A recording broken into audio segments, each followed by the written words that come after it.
Here's how the worm gear looks now. The two pieces are snapped together properly, and it's been lubed on the inside and the rod, so it's moving very smoothly now.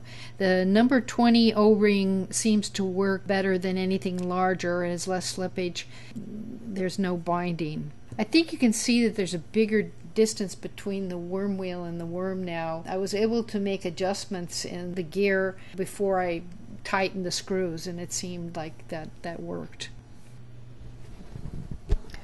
So let's just go ahead and fire her up and test it out. Well, that's what I want to see.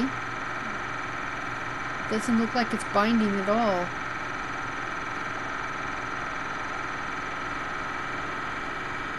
Nice and smooth.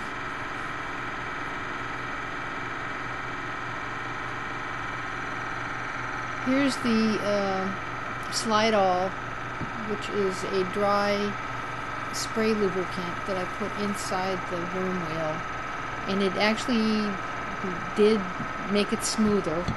And that's the white lithium grease that I put on the outside between the worm wheel and the worm. And here are the number 20 O-rings. Got a whole bunch of those, so I'm glad those are the ones that work. Now we're running in reverse, and that seems to run well too.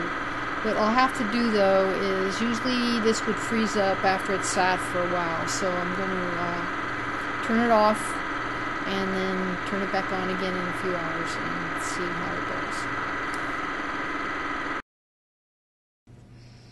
Okay, here we are 4 hours later, and I'm going to plug her back in again.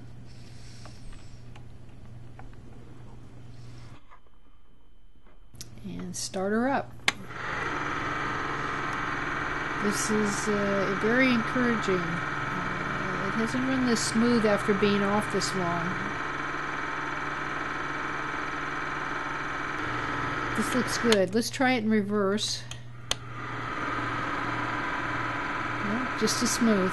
This looks like a more permanent fix that I've been looking for.